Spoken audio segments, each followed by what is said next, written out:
அன்புக்குரிய சகோதர சகோதரிகளே, நம் ஆண்டவர் இயேசு கிறிஸ்துவின் நாமத்தில் உங்களை வாழ்த்துகிறோம். உங்களுக்காக நாங்கள் ஜெபிக்கிறோம். அன்பான மாதா தொலைக்காட்சி நேயர்களே, அன்புக்குரிய சகோதர சகோதரிகளே, நல்லா இருக்கீங்களா? உங்களுக்காக நாங்கள் தொடர்ந்து ஜெபித்து கொண்டிருக்கிறோம். உங்களுடைய நல்வாழ்க்கைக்காக நீங்கள் எங்களுக்காக பரிந்து பேசுங்க. கடந்த வாரம் மத்தேயு எழுதின நற்செய்தி 11வது அதிகாரத்தில் 11வது இறைவசனத்தை நாம் தியானித்தோம். மனிதராய் பிறந்தவர்கள் திருமுழுக்கு யோவானை விட பெரியவர் எவரும் தோன்றியதில்லை. ஆயினும் விண்ணரசில் மிகச் சிறியவரும் அவரினும் பெரியவரே என நான் உங்களுக்கு உறுதியாக சொல்லுகிறேன். அதை தொடர்ந்து பாருங்க. மத்தேயு எழுதிய நற்செய்தி 11:12. திருமுழுக்கு யோவானின் காலம் முதல் இந்நாள் வரையிலும், from the day of the John Baptist, அந்த காலத்தில் இன்னைக்கு வர விண்ணரசு வன்மையாக தாக்கப்படுகிறது அப்படிங்கிறார். தாக்குகின்றவர்கள் அதை கைப்பற்றி கொள்கிறார்கள் அப்படிங்கிறார். அன்பான சகோதர சகோதரிகளே, த கிங்டம் இஸ் சஃபரிங் அப்படிங்கிறார்.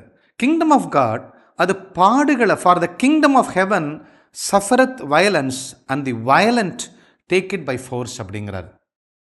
பரலோக ராஜ்யம் வன்முறையினால் தாக்கப்படுகிறது. வன்முறையாளர்கள் அல்லது ஸ்ட்ராங்கான பர்சன் அல்லது ஆழமான ஒரு கடவுளுக்குள்ள இருக்கிறவங்க அதை கைப்பற்றி கொள்கிறாங்க, விண்ணரசை கைப்பற்றி கொள்றாங்க அப்படிங்கிறார். This is the main key to enter into the kingdom of God. பரலோக ராஜ்யத்துக்குள்ள நுழைஞ்சு அதை தாக்கி அதனுடைய ஆசீர்வாதங்களை, வாழ்க்கையில் இருக்கக்கூடிய ஆவிக்குரிய ஆசீர்வாதங்களை, உலக பிரியமான ஆசீர்வாதங்களை, உடல் சார்ந்த ஆசீர்வாதங்களை நாம் எப்படி கைப்பற்றி கொள்ளலாம் என்பதை குறித்து தான் கடவுள் மிக ஆழமாக இங்கே சொல்லியிருக்கிறார். அன்பான சகோதர சகோதரிகளே, பரலோக ராஜ்யம் தாக்கப்படுகிறது. என்ன மாதிரி தாக்கப்படுது? அன்பானவர்களே, பரலோக ராஜ்யத்திற்கு எதிரானது தான் பிசாசின் ராஜ்யம், த கிங்டம் ஆஃப் டார்க்னஸ் என்று சொல்லுகிறோம். அப்போ பிசாசு என்ன செய்யுது? பரலோக ராஜ்யத்தை போய் நேராக தாக்க முடியாது. பரலோக ராஜ்யத்தில் இருக்கக்கூடிய சிட்டிசன்ஸ் அல்லது நுழைய போகிற பிள்ளைங்க, நுழைஞ்சுக்கிட்டு இருக்கிற பிள்ளைங்களை தான் நுழைய விடாமல் தாக்கும், நுழைஞ்சிருக்கவங்களை ஃபர்தராக வளர விடாமல் தாக்கும். இதைத்தான் 1 பேதுரு 5வது அதிகாரம் 8வது இறைவசனத்தில் வாசிக்கிறோம். பொல்லாத சாத்தான், இந்த உலகத்தின் தலைவன் என்று சொல்லிக் கொள்ளுகிற சாத்தான் யாரை விழுங்கலாம் என்று காத்து கொண்டிருக்கிறான். The king of the kingdom of darkness is crouching at your door in order to devour you. அப்போ யாரை விழுங்கலாம்? யாரு வீக்கா இருக்காங்க, யாரு ஜெபிக்காம இருக்கிறாங்க, யாரு நீதியா இல்லாம இருக்காங்க, யாரு தப்பு செய்யறாங்க, யாரு லஞ்சம் வாங்குறாங்க, யாரு விபச்சாரம் செய்யறாங்க, அப்படி இருக்காங்களா பார்த்து பிடிச்சி பொறுக்கி போட்டு இருள்ல போட்டு அமுக்க அது தாக்குகிறது. பரலோக ராஜ்யத்தினுடைய மெம்பர்ஸை அது தாக்குகிறது. யோவான் எழுதிய நற்செய்தி 8வது அதிகாரம் 44வது இறைவசனத்தில் கடவுள் இப்படி சொல்றாரு. உங்களுக்கு தந்தை பிசாசு. அந்த பிசாசு என்ன சொல்றானோ, உங்க தந்தை என்ன சொல்றானோ அதுக்கு தான் நீங்க ஒப்பு கொடுத்துறீங்க. பிசாசு தொடக்கம் முதல் பொய் சொல்றவன், அவன் ஒரு கொலையாளி. பொய் சொல்றது அவனுக்கு இயல்பா வருது.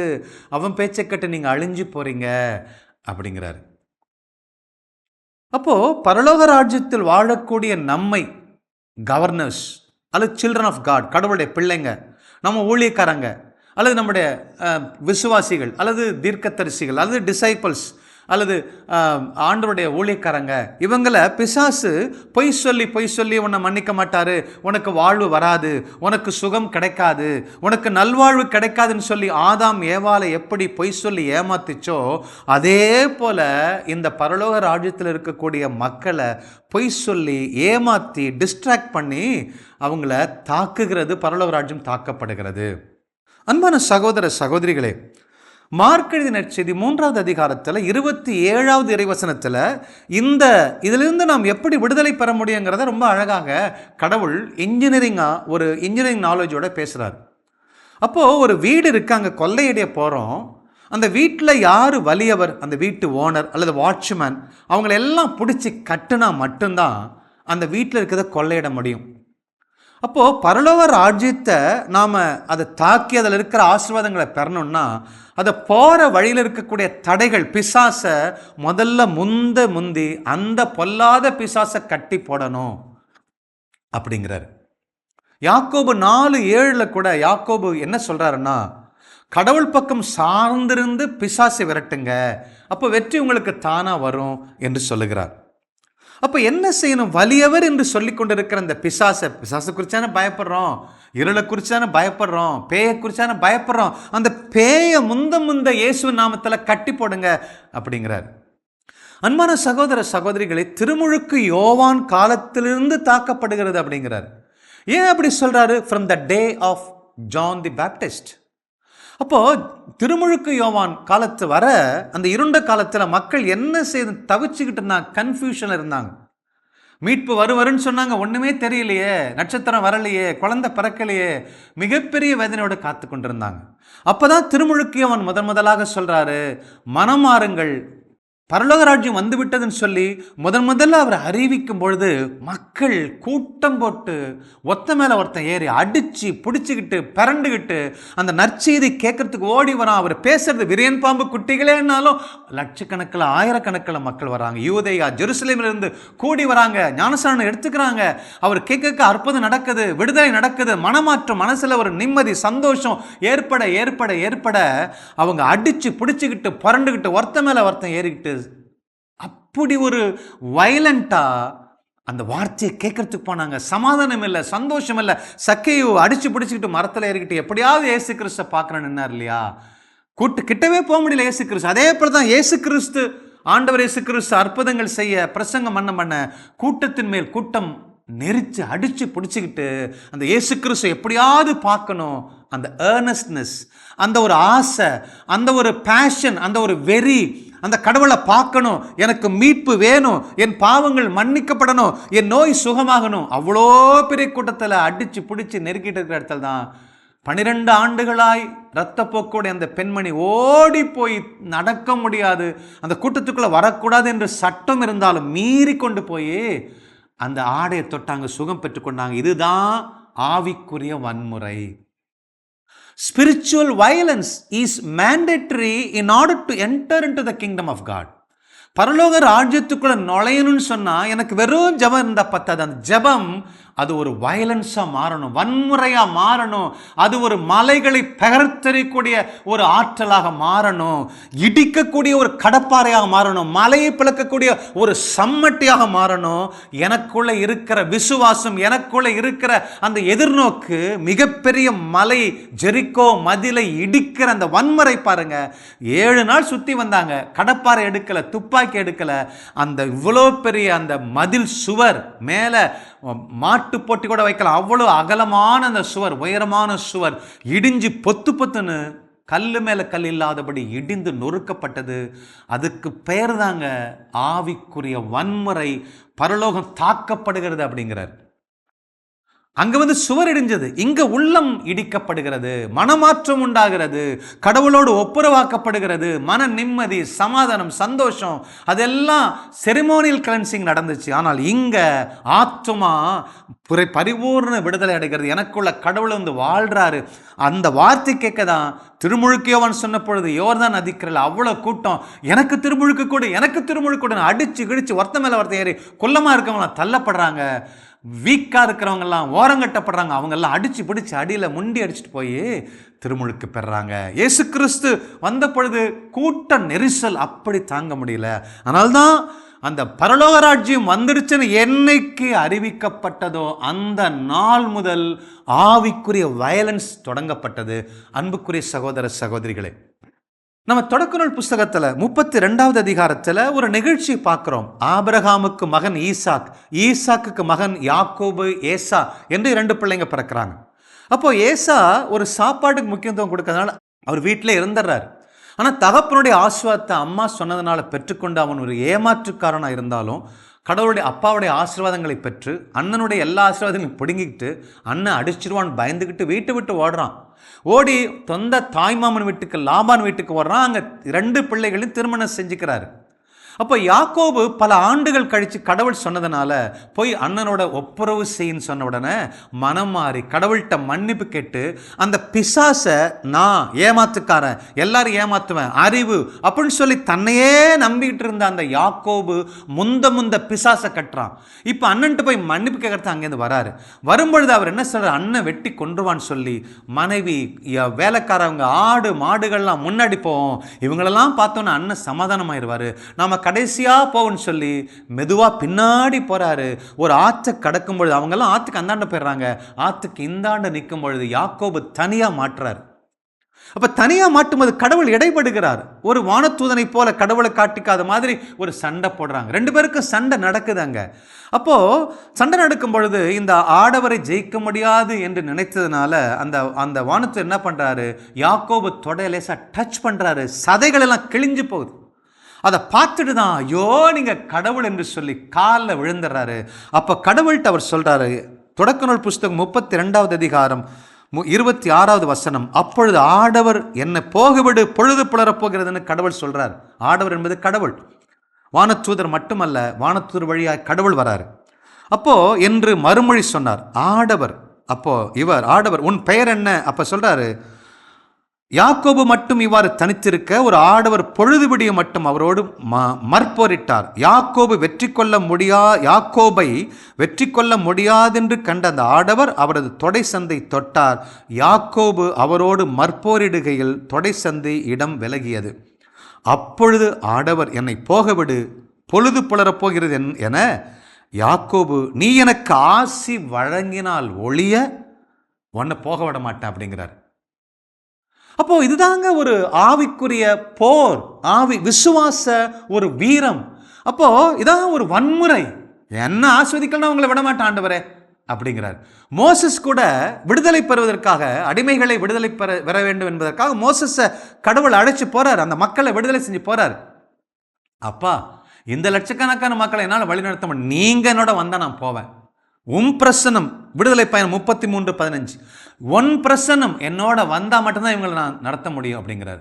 நீங்க வரலன்னா ஆண்டவர், நீ போ, நான் பார்க்குறேன், வானத்தில் அனுப்புறேன் அப்படிங்கிற. நோ ஆண்டவரே, நீங்க என்னோட வரணும், வந்தாதான் அந்த மக்களை நான் வழி நடத்த முடியும். இதுதான் பாருங்க, இதுதான் ஃபெய்த் வயலன்ஸ், விசுவாச வன்முறை. இந்த வன்முறை உள்ள இந்த பவர்ஃபுல் ஃபெய்த் நமக்குள்ள ப்ராக்டிஸ் பண்ணணுங்க.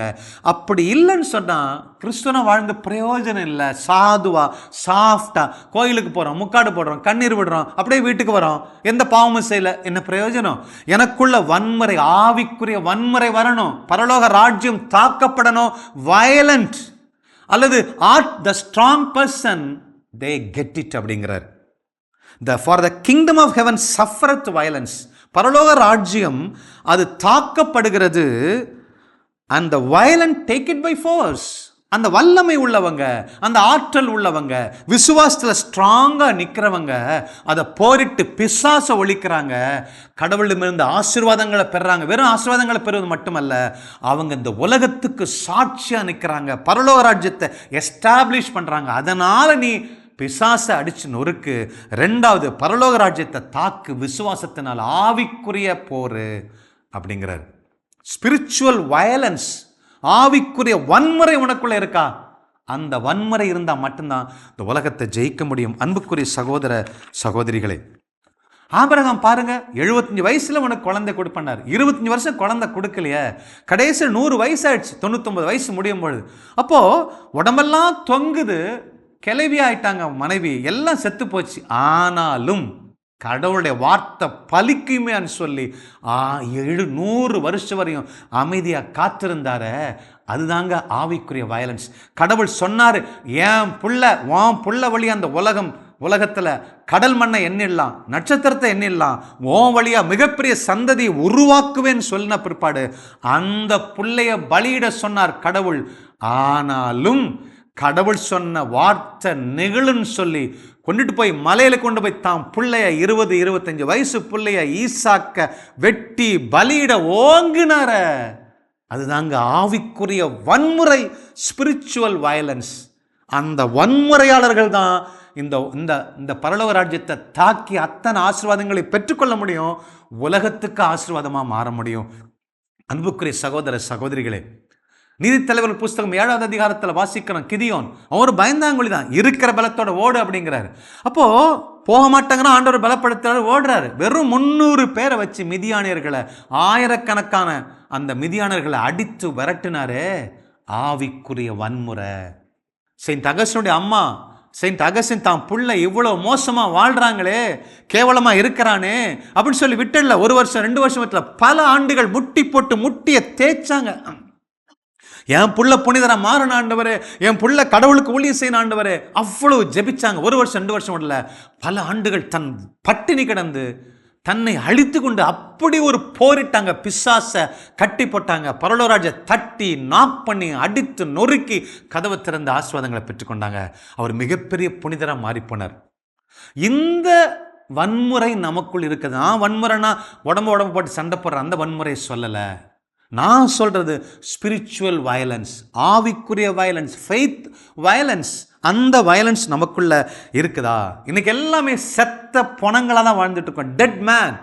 ஒரு படகு எடுத்து மீனவர் போறாங்க. மீனவர்லாம் சொல்றாங்க, ஆண்ட கடவுள்ல மீன் இல்லை, மீன்பாடு இல்லை, மீன்பாடு இல்லை. ஏன் மீன்பாடு இல்லை?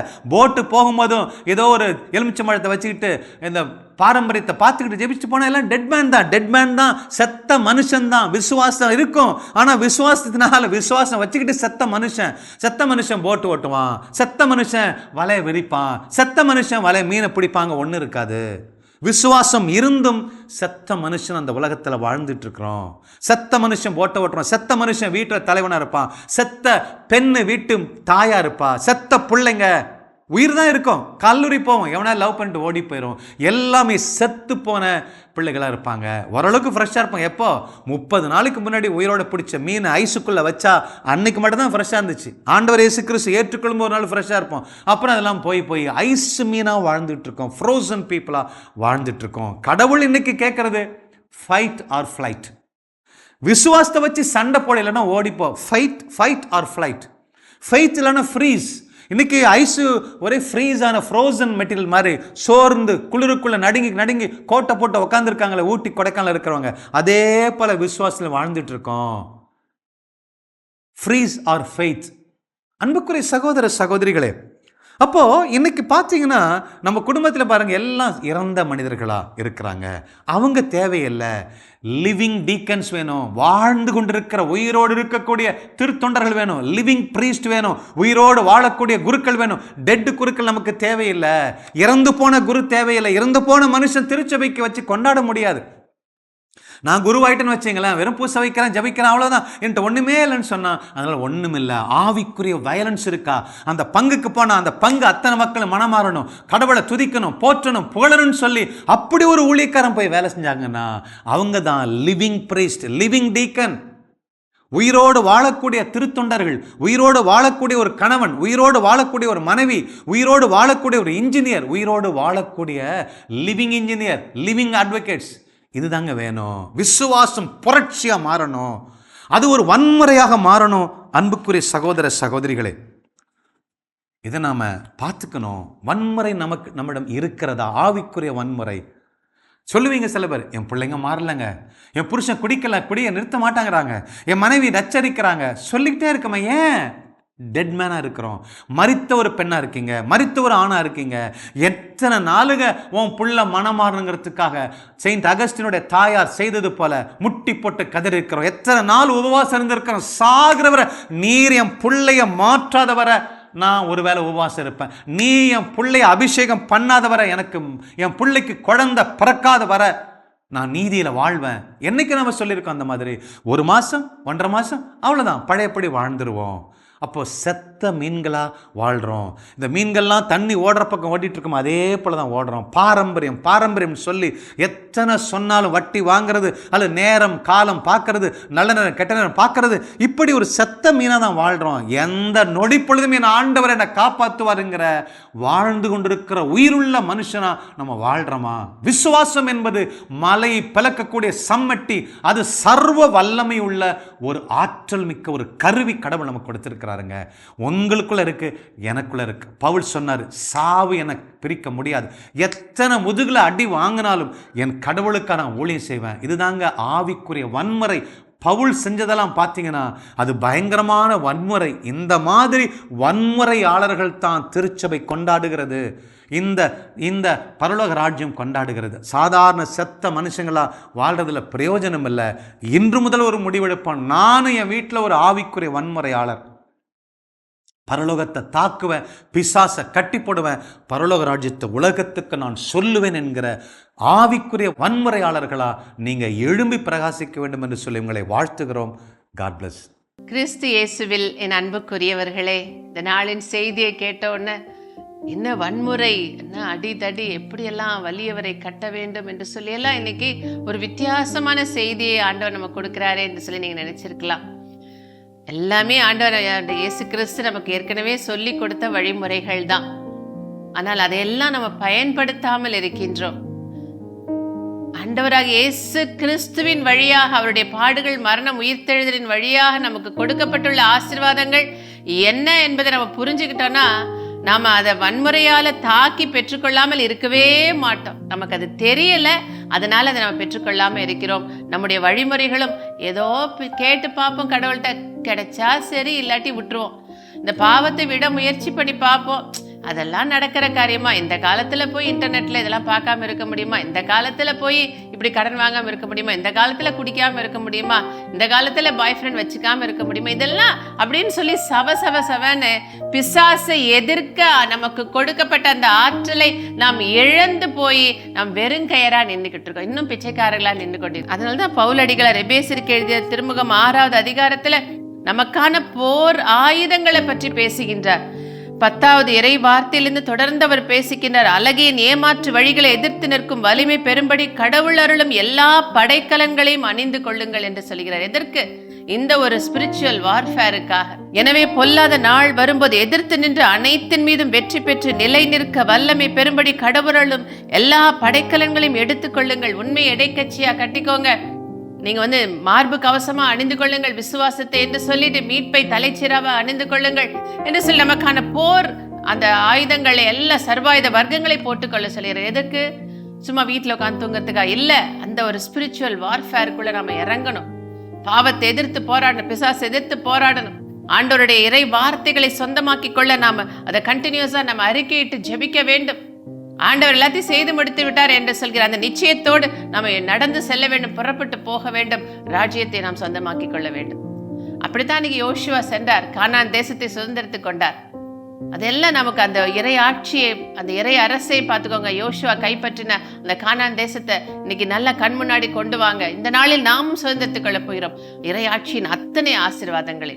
பாருங்கள், பாடுவோம், ஆர்ப்பரிப்போம், ஆர்ப்பரிப்போம், அலங்கம் இடியும் வரைக்கும், அந்த எரிக்கோ மதில் உடையும் வரைக்கும் ஆர்ப்பரிப்போம் என்று சொல்லி இந்த பாடலை கரங்களை தட்டி பாடுவோம். உங்க வீட்டில் உள்ள பிரச்சனைகள், நீங்கள் எதிர்த்து போராடுகிற சோதனைகள், டெம்டேஷன்ஸ், என்ன காரியமா இருந்தாலும் சரி, ஆண்டவராக இயேசு கிறிஸ்துவின் நாமத்திலே அத்தனையும் தவிடுபடியாகும்படியாக ஒரு ஜெபத்தோடு இணைந்து பாடி ஜெபிப்போம். வார்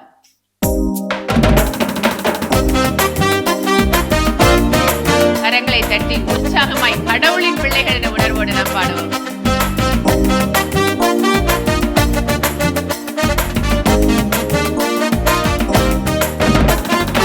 ஆர்ப்பரிப்போம், ஆர்ப்பரிப்போம், அலங்கம் இடியும் வரை ஆர்ப்பரிப்போம். ஆர்ப்பரிப்போம், ஆர்ப்பரிப்போம், அலங்கம் இடியும் வரை ஆர்ப்பரிப்போம். எக்காளம் ஊதி எரிகோவை இடிப்போம், ஆரவார துதியோடு கானானுக்குள் நுழைவோம். இது எழுப்புதலின் நேரமல்லோ, நம் யோசுவாவின் காலமல்லோ. ஆர்ப்பரிப்போம், ஆர்ப்பரிப்போம், அலங்கம் இடியும் வரை ஆர்ப்பரிப்போம். நம்முடைய போராட்டம் அது மாமிசத்தோடும் இரத்தத்தோடும் அல்ல, இது ஆவிக்குரிய போராட்டம். உணர்ந்து செய்வோம்.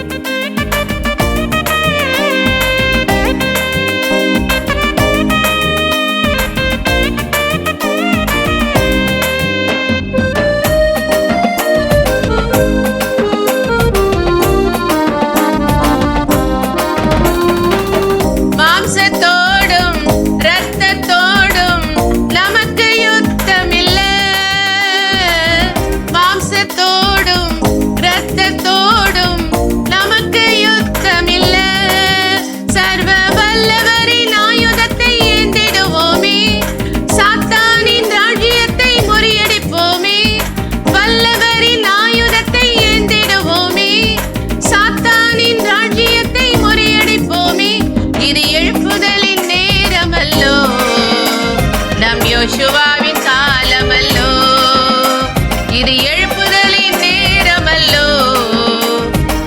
யோசுவாவின் காலமல்லோ.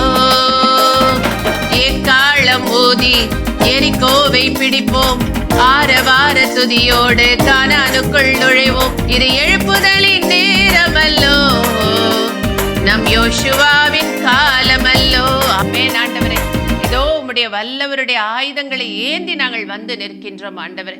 அப்பா, நாங்கள் உம்முடைய பிள்ளைகள், சர்வ வல்லவரின் பிள்ளைகள் என்கிற உணர்வோடு ஆண்டவரே அந்த சத்தியத்தை அறிந்தவர்களாக, உண்மை என்கிற அந்த ஆயுதத்தை ஏந்தியவர்களாக இதோ வந்து நிற்கின்றோம் சுவாமி. இணைப்பில் உள்ள ஒவ்வொரு குடும்பத்திலும் பிசாசு வைத்திருக்கிற எல்லாவித பொய்கள், அதன் வழியா உண்டான எல்லா விதமான அலட்சிய போக்குகள், அப்பா அவசங்கியான வாழ்க்கை முறைகள், அப்பா தாறுமாறான காரியங்கள் இயேசுவின் நாமத்திலே இந்த குடும்பங்களை விட்டு வெளியேறுவதாக சுவாமி.